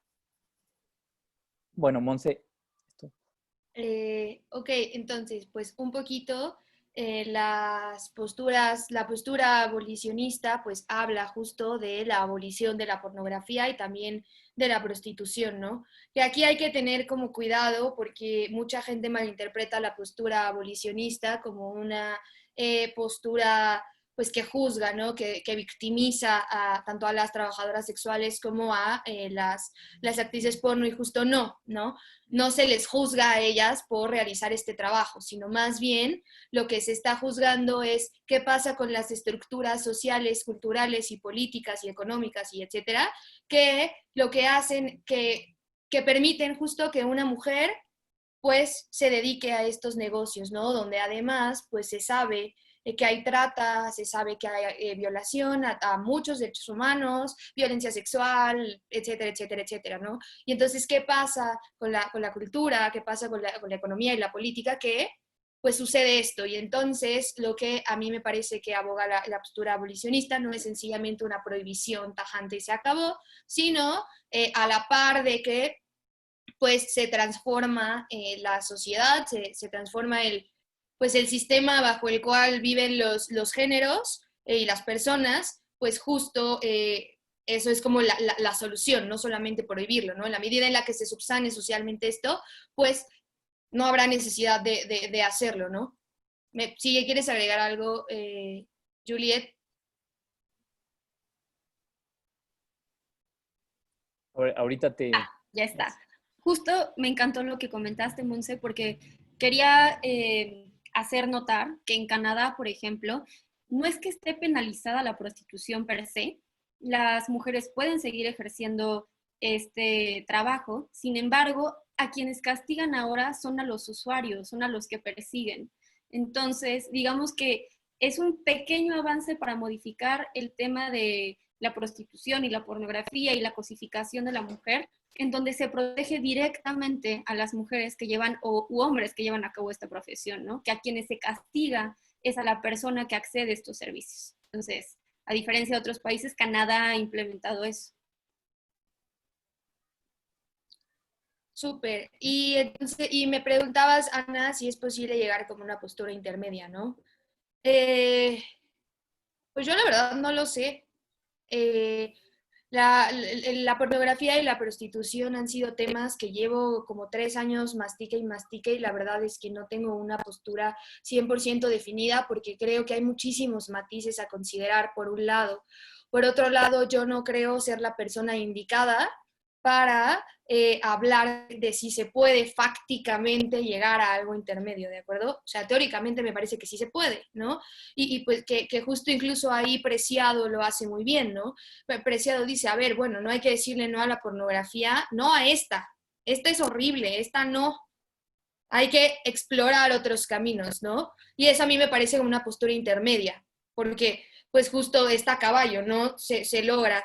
Sin embargo, a mí me parece que de inicio habría que preguntarnos, pues uno, ¿qué estamos entendiendo por cultura patriarcal? Y hago estas preguntas por lo siguiente, ¿no? Y dos, si en Occidente ha habido otra cultura que no sea patriarcal, ¿no? Dependiendo de estas dos respuestas, pues va a ser la proyección que hagamos. Si respondemos la cultura, digo, la definición, ahí va a haber muchas y no voy a meterme en eso por ahora, es una discusión muy larga y nadie se pone como tal bien de acuerdo. Pero si aceptamos, por ejemplo, que en Occidente nunca ha habido otra cultura que no sea patriarcal, entonces yo veo difícil que en nuestros tiempos fácticamente se lleve esto a cabo. O sea, ya existe el postporno, ¿de acuerdo? Ya está, ¿no? Y ya se hace, ya está en internet y etcétera, ¿no? Hay cosas muy curiosas, como gente media hora revolviéndose en el lodo. O sea, no es lo que se piensa que es, no es esta imagen como del porno feminista que de todas maneras sigue replicando ciertos mecanismos, ¿no? Es una idea que habría que explorar, pero si la presencia del patriarcado es tan fuerte y la violencia es, o sea, si la mujer está tan vulnerada y si la violencia ahorita es tan incontrolable e inconmensurable, pues yo veo difícil que de la nada, por el surgimiento de una industria indie, porque además es una industria que busca generar ganancias, pues se logre que la gran industria pornográfica pues cambie de parecer, ¿no? A mí yo creo que la industria pornográfica no está evidentemente al servicio de nadie más que de ella misma, ¿no? Está al servicio de la ganancia de la visión empresarial. Y mientras se siga considerando a la pornografía justo como una industria, justo con esta visión empresarial de yo contrato tu cuerpo para que hagas esto y esto y esto con lo que sea que lo tengas que hacer, y yo ganaré esto, la pornografía seguirá estando atada a estos mecanismos. ¿Por qué? Pues porque el poder vende, ¿no? ¿De acuerdo? Y entonces la fantasía de llevar al extremo las relaciones de poder que solamente convienen a una parte de la pareja, esta fantasía pues vende, ¿no? Y además, pues justo sí yo sí creo que, que la pornografía, claro que configura buena parte del deseo humano, ¿no? Es una productora de deseo. Y entonces, pues si yo produzco un deseo que me reditúa ganancias millonarias, yo no veo postura intermedia. En el mundo fáctico. Me parece que teóricamente es más fácil llegar a eso. Espero más o menos saber. Justo el próximo semestre tenemos para invitado un economista porque, aunque queramos o no, una de las visiones más potentes, más importantes sobre la pornografía es la industria del porno. Ese es, y ya nos platicarán y lo odiaremos mucho, pero bueno. Tenemos a Inés García y a Bernie, entonces...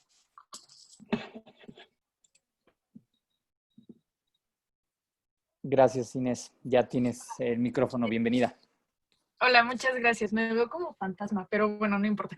Quería preguntar, como poner en la mesa, es que algo que me ha inquietado desde las primeras sesiones, que nunca hemos hablado acerca de la producción de desnudos o la producción de nudes y que se mandan, ¿no? Si eso cuenta o no como pornografía, y me parece interesante, sobre todo por lo que dijo Montse acerca de Preciado porque mientras la pornografía siga siendo una industria de consumo, me parece que es difícil poder explorar erotismos que no sean cosificantes, pues, porque esa es una de las características de la producción en masa, que enajena, ¿no? Y enajena al consumidor del nacimiento del producto, por decirlo así, ¿no? Entonces, en cambio, está esta visión que no sería moda realista, pero también sería desde un punto de vista en el que se permite el disfrute del erotismo, pero no se permite su capitalización obscena, o como de capitalismo salvaje, que es esta alternativa de hacer las cosas uno a uno, ¿no? O bueno, uno a varios, pero ya sin este intermediario que vendría siendo la industria del porno, ¿no? Que no tiene como quien la salve porque es medio terrible. Y entonces esa es una pregunta para todos los participantes y creo que iba a decir algo más, pero creo que eso ya se me olvidó. Entonces sería todo. Está bien, ahorita habrá tiempo de seguir. Monse, yo tengo un comentario, pero tú primero. Sí, creo que de inicio hay que, de lo que dice Inés, pues no sé, a mí me gustaría como poner un punto al respecto. Cuando hablamos de erotismo, pues no hablamos solamente de sexualidad, ¿no? Entonces, así el primer punto, no solamente hablamos de sexualidad, la misma palabra y la historia de la palabra nos dice que hablamos de muchas otras cosas. Justo la reducción del erotismo a la sexualidad, a mí me parece que está entramada con la reducción de la sexualidad a la genitalidad y a ciertos tipos de placer, ¿no? Estas dos reducciones que, ¡pum!, ¿no? Se ponen en choque. Y en ese sentido, a mí me parece que habría que, o sea, porque el erotismo en muchas, a pesar de que sí, el deseo es claro que está conformado en buena parte por lo que vemos y por todos los estímulos que estamos recibiendo, pues también me parece que llega un momento de cierta adultez donde puedes emanciparte, ¿no? Y entonces autogestionar el deseo, autogestionar el erotismo, explorarlo de otras vías, ¿no? Y esta decisión a mí me parece que obviamente se discuten estos temas de manera comunitaria, pero justo el erotismo tiene esta cualidad de que es absolutamente íntimo y a la vez es absolutamente universal, ¿no? Y entonces justo pues esta tensión podría de repente jalarnos a hacer como reducciones o generalizaciones. Y sería una buena vía explorar justo lo que tú dices, Inés, ¿no? Este asunto como de las nudes o del uno a uno o demás. A ver, el asunto de las nudes a mí me parece importantísimo porque se considera pornografía, sino pues en aspectos legales, ¿no? Cuando se distribuye de manera justo, o sea, cuando sin consentimiento de la otra persona, cuando hablamos de, pues, no sé, si le tomas una foto a un niño, etcétera, o sea, claro, ¿no? Pero justo, ¿qué vamos a entender por pornografía ahora, ¿no? En ese sentido. Entonces, creo que lo que dices, Inés, pues son preguntas que vale la pena como justo plantear, como qué entendemos por pornografía, qué entendemos por erotismo, nos podemos salir de la matrix de la industria pornográfica, no podemos autogestionar deseo. Me parece que son muy buenas preguntas. Gracias. Yo nada más agregar, si las nudes o no se podrían considerar como pornografía, creo que por la propia definición es una expresión, vamos, sí es digital de la intimidad entre individuos, como bien lo dicen ustedes. Entonces, como no hay comercialización voy a decirlo así, en el primer acto, pensando que no va a haber comercialización, y aunque sea una exposición entre un grupo de personas, no es una exposición pública, yo no le llamaría pornografía en ningún sentido. Ahora, ¿cuál es el hecho? Y que lo acaba de decir Monse, el hecho es que se comercializan. El hecho es que por alguna razón, por hackeo, por conductas desafortunadas de quien tiene en su poder las imágenes, se comercializan, se exponen al ojo público. Pero entonces ahí sí ya hay una línea que no es clara entre si de repente por uno hacer nudes está promoviendo la industria de la pornografía, porque también hay que decirlo, esas se venden muy caras. Entonces, ahí hay un problema que sí hay que preguntarnos, el que los que generamos en caso de que generemos y si estamos alimentando, ¿no?, la industria de la pornografía. No por quererlo, no de jure, no en el deber, pero sí en el acto, en el hecho y en la vida real. Entonces, eso es una pregunta que hay que hacernos. Muchas gracias. No, gracias a ti, Inés. Tenemos a Bernie. Bueno, también quisiera agradecer a pues, todos los participantes por dar sus ponencias muy interesantes. Mi duda surge de algo que mencionó Montserrat en su exposición, es sobre la experiencia y representación de sexualidades alternativas dentro de la pornografía. Me parece, si no recuerdo mal, que había mencionado que, pues, que un problema que enfrentan pues, los grupos particularmente es que su representación se ve fetichizada o objetificada aún pues, más de lo, no sé si es correcto decir lo normal. Este, ok. Entonces mi duda es, ¿cómo es si es posible y cómo sería la manera de identificar cuando esta representación es una representación pues fetichista o es más bien una representación, pues no sé cómo decirlo. O sea, lo que quiero decir es, pues que al fin y al cabo todas estas maneras de expresión sexual, particularmente cuando están relacionadas con la identidad, como mencionabas, la raza, o también pienso las personas transgénero o transexuales y otros grupos,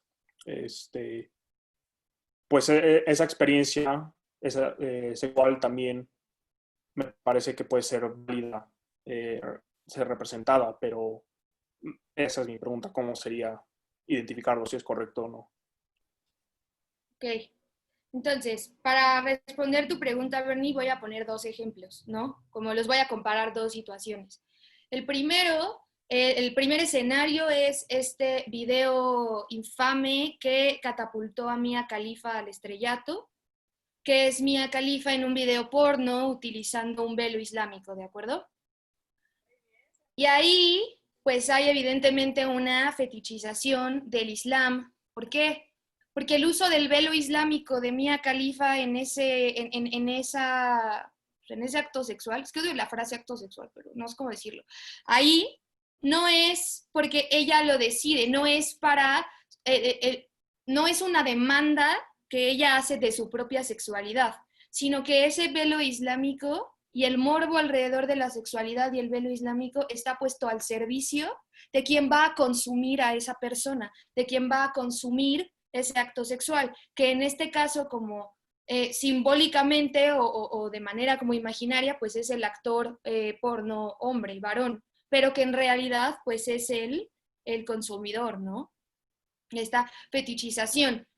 Y vamos a ver un segundo ejemplo como para enfrentarlos. Hay un libro de una autora inglesa que se llama Camila Shamsi, que se llama Los Desterrados, ¿no? Y es básicamente una recreación de Antígona, pero en Londres, siglo XXI, con la comunidad musulmana, ¿no? Porque Camila Shamsi pues, es musulmana. Y ahí hay una escena muy interesante donde un personaje llamado Anika empieza a tener un noviazgo con un tipo, que al final ahí va a estar la tragedia, ¿no? Y hay una escena como donde Camila Shamsi retrata como el erotismo, y entonces dice que él se despierta y la ve después de haber pasado la noche juntos, y ella está desnuda, pero con el velo rezando a la Meca. Y el que se despierta la observa, ella termina de rezar, se incorpora, está desnuda, trae el velo y pues nada, pasa lo que tiene que pasar. Ahí el empleo del velo es de ella, es una expresión de su identidad, de su sexualidad, porque la sexualidad justo no se reduce a la genitalidad, tiene también que ver con muchos otros tipos de creencia, cómo interpretamos la afectividad, lo que decía Ana, y esta interpretación de la afectividad está atravesada pues por el credo religioso que sostengas, tus costumbres, lo cultural, o sea, hay muchas cosas ahí, ¿no? Y entonces ahí no se fetichiza, me parece, porque es ella en su identidad de musulmana viviendo su sexualidad como ella lo decide, no para que lo consuma, no para que venda, no para que el morbo venda, ¿no? Y entonces, si tú buscas en Pornhub, por ejemplo, las categorías de las personas racializadas, ahí lo que estás viendo es la fantasía del consumidor de sostener un acto, una dinámica sexual, sea cual sea, con una persona porque está racializada o porque tiene una discapacidad o porque es musulmana o trae un velo, por lo que sea, ¿no? Ahí es esa fantasía impuesta, ¿de acuerdo? Y acá no, acá es una mujer que es musulmana y reconoce ese hecho y vive su sexualidad con lo que es. No sé si respondí un poquito a tu pregunta, Bernie. Ups. Ya le quitamos el micrófono, entonces creo que no puede responder. Bueno, ¿podrías poner así en tu pantalla, así más o menos? No, ya tengo el micrófono, pero sí, muchas gracias, ya me aclaró un poco. Nada más me surge una pequeña duda, como en follow-up a lo que dijiste. Mencionabas que, o sea, que básicamente, si entendí bien, la diferencia está al servicio de quién está la representación, si al participante o hacia, pues, en este caso, la audiencia. Ujú. Y mi pregunta es, ¿qué ocurre en el caso, por ejemplo, de actos exhibicionistas o voyeuristas, que parte de, pues vaya, de la motivación está esa misma, pues ahí no me queda tan claro dónde estaría la línea. Ok. Pensemos, por ejemplo, que yo voy caminando en la calle y de repente con mi perro, ¿no? Entonces lo voy a pasear, llego al parque hundido, lo meto al doggy pound y de repente se me aproxima un tipo y de repente me flashea, ¿no? No sé, o sea, pensemos en la típica escena exhibicionista así cliché, se abre una gabardina y sorpresa, no trae nada, ¿no? Obviamente ahí pues esta persona me está violentando porque yo en ningún momento le pedí ni le solicité que llegara a abrirse la gabardina y surprise motherfucker. O sea, no, yo no pedí eso, ¿no? Y entonces ahí, pues es un asunto de, oye, brother, no transgredas mis límites, ¿no? Yo no lo pedí. Pero pongamos un escenario 2, ¿no? Independientemente de que pensemos que es moralmente bueno o malo, pensemos en una fiesta de personas exhibicionistas.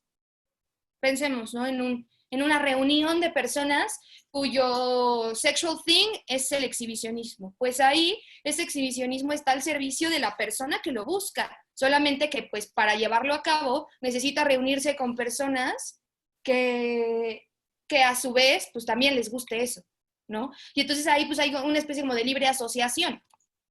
Pero yo no pedí ver al dude de la calle. O sea, es también entender que no porque a mí me guste algo significa que a todos les tiene que gustar. Esa imposición del deseo y de la fantasía, pues ya es violenta, ¿no? La fantasía, pues se vale cuando es compartida y cuando hay consenso entre las personas que comparten, me parece. Gracias, Monse, gracias, Bernie. Tenemos a Pamela Lugo.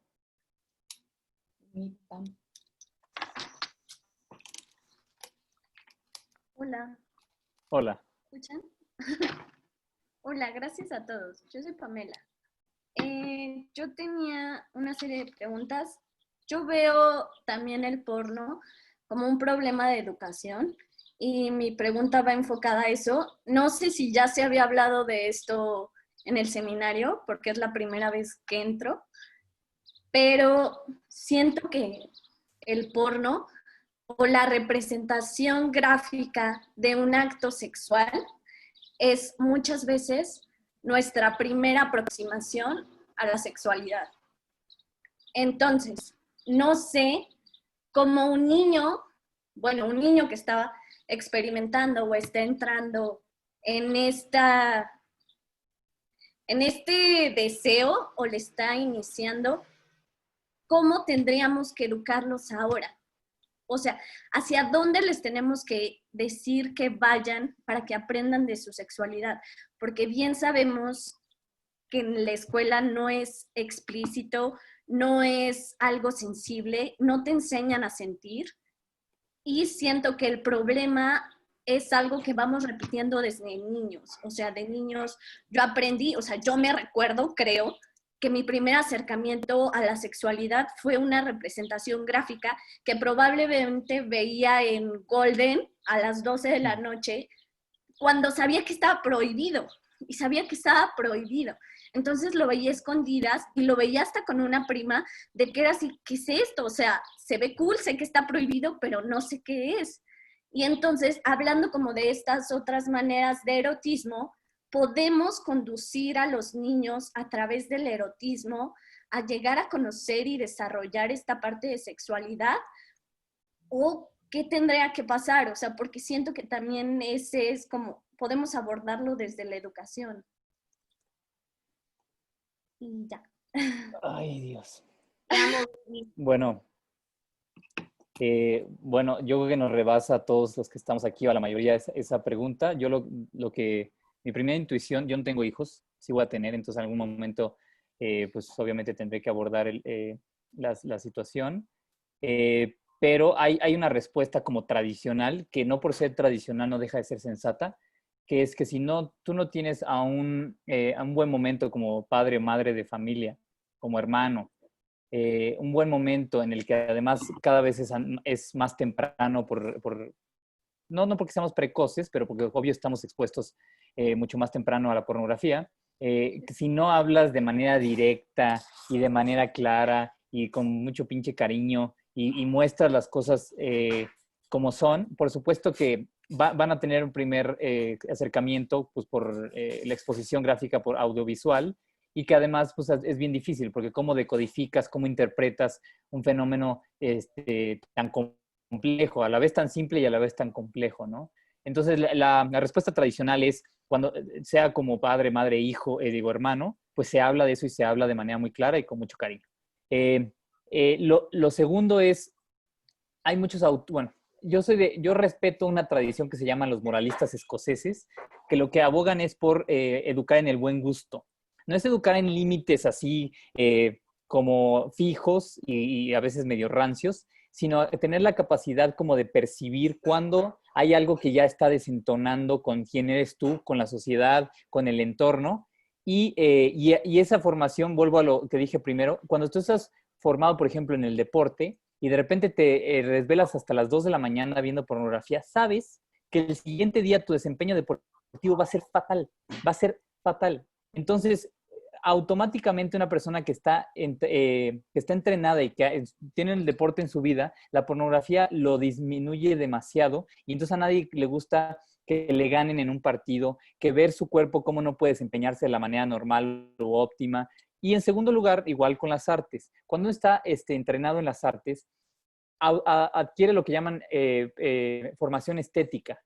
Eso es muy sencillo. Cuando tiras una basura, no necesitas que te diga el gobierno que no tiras basura, no necesitas que te digan que es pecado que no tires basura. A ti te da asco tirar basura. Se te hace, no te gusta, te dices, esto no soy yo, esto es desproporcionado, esto es sucio.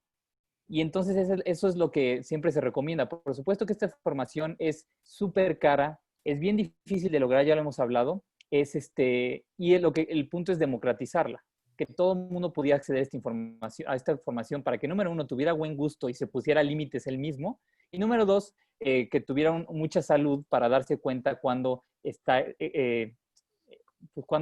está excediendo, ¿no? Entonces yo diría esto, pero te digo, ahí me rebasa tu pregunta. Gracias. Sí, Pam, híjole, o sea, es algo que yo también llevo dándole vueltas pues mucho tiempo, sobre todo porque pues en la secundaria me toca el bloque de sexualidad, ¿no? Que además pues se da en biología, pero pues a mí me toca a los 3 años y ahí hay muchísimas dificultades, sobre todo porque pues sí, el mundo occidental, porque no sé del oriental, pero el mundo occidental le tiene pavor a hablar de sexualidad infantil, a hablar de procesos de maduración infantiles, ¿no? Entonces, pues toda esta exploración de los niños, o sea, hablemos del kinder, hablemos todavía de primaria baja, ¿no? Primero, segundo y tercero, o sea, hay una exploración corporal y está revestida de tabú, de cierta prohibición, de ciertos ahí juicios, ¿no? Morales al respecto. Y entonces a mí me parece que eso pues trunca el autoconocimiento del cuerpo del niño y por ende lo deja expuesto, o sea, esto no, bueno, pero entonces que sí. Y entonces lo que llega en Golden a las 12 de la noche es el sí, ¿no? Y en lo oculto, en lo shady, etcétera, ¿no? Y entonces yo creo que una buena, pues, no sé si buena, pero se me ocurre pensar que hay que tratar con naturalidad la exploración corporal que hacen los niños, ¿no? Y es un tema que tendría que ser recurrente con ellos. Evidentemente, no te vas a sentar con un niño de 5 años a hablar de erotismo, pero sí te vas a sentar con un niño de 5 años a hablar de herramientas de autocuidado y prevención de la violencia sexual. Y eso ayuda a la construcción del deseo. ¿Por qué?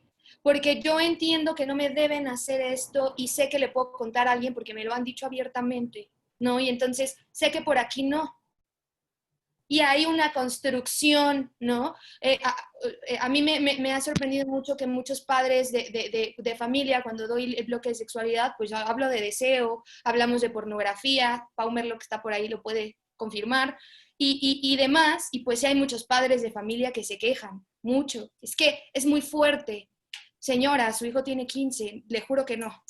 Su hijo tiene 13, le juro que no. Y entonces, justo como nos da tanto tabú la sexualidad infantil y puberta, decimos, no, no, no, cuando crezca, y ¡pum!, creció, y ojalá y la educación fuera Golden 2, ¿no? Que nos tocó a nosotros los niños noventeros, pero, o sea, mis niños tienen iPhone 10, ¿sabes? Y entonces, y apps ilimitados. Entonces, no hay modo de justo, de ya, por lo menos era Golden 2 y era un poco soft, ahorita pues ya están muy, muy expuestos a otras cosas, pero es un tema tan tabú que no, hay que explicarles qué es la pornografía, qué es lo que sucede con la pornografía, pero al final, pues sí, ya con el adolescente lo que sucede es que no puedes obligarla ni puedes obligarlo.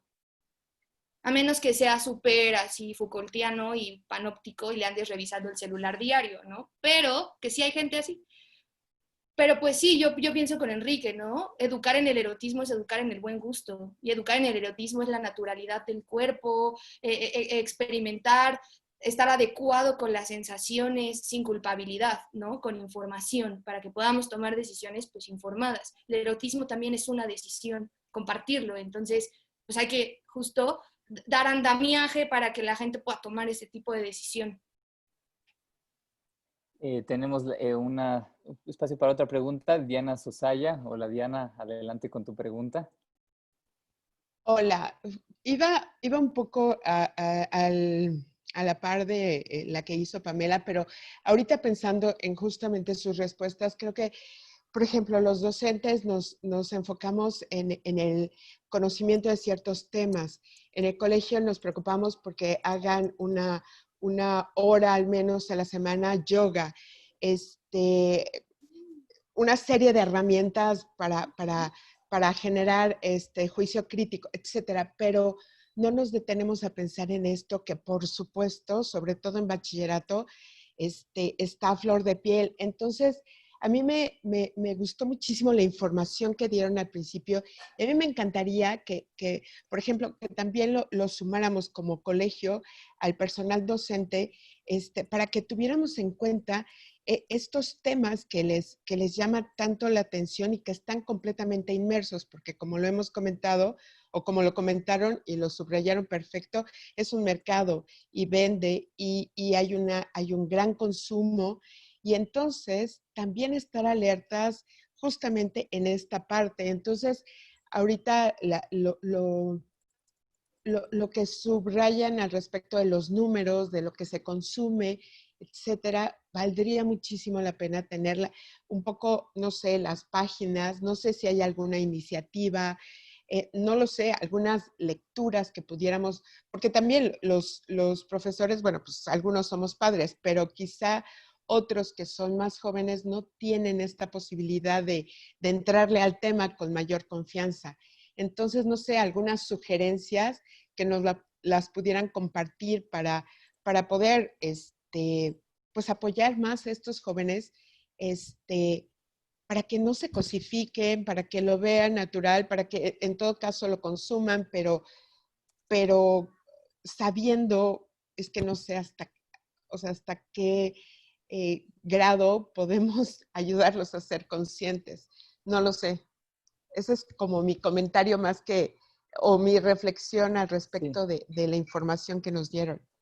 Gracias, gracias Diana. Yo nada más te diría que lo primero es hacer vínculos con personas que tienen las mismas inquietudes para en esa medida que sea muy natural, por ejemplo, desde un grupo de WhatsApp hasta lo que intentamos hacer en política de a pie, hacer una red de personas que quien tenga, ahorita me pasó Gabriel García Yoli, un video de School of Life sobre la adicción a la pornografía. Son 5 minutos súper masticable, muy pedagógico de ver si yo tengo una adicción con la pornografía. Entonces, cuando tú vas haciendo estos vínculos, estas redes, entonces se va hablando, discutiendo, se va platicando, alguien saca un buen material, pero entonces ya no estás tú solo como pensando quién más pensará en esto, sino que hay grupos, inclusive Facebook tiene un montón de grupos, por ejemplo los del NoFap o los de Fight the New Drug, que son grupos que la gente casi como alcohólicos anónimos se mete y empiezan a hablar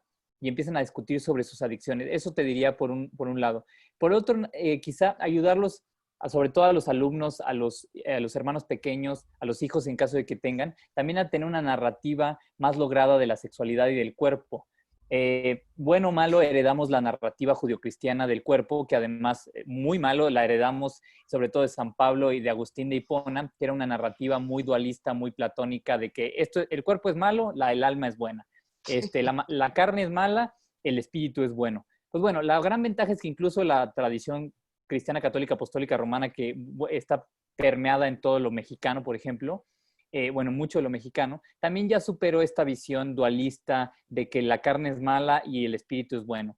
Ya hay teología del cuerpo, ya. Entonces, buscar en la propia contexto, cada quien tiene su narrativa distinta, yo te platico porque esa es mi narrativa, buscar de qué manera platicamos otra forma de ver el cuerpo y la sexualidad.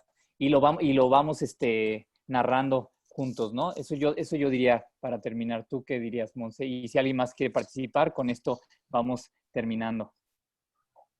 Pues yo creo en general que hay que darse un clavado a Google. O sea, te puedo hacer llegar a través de Enrique si quieres, Yana, lo que yo como que usé hoy, pero pues también sí un clavado a Google.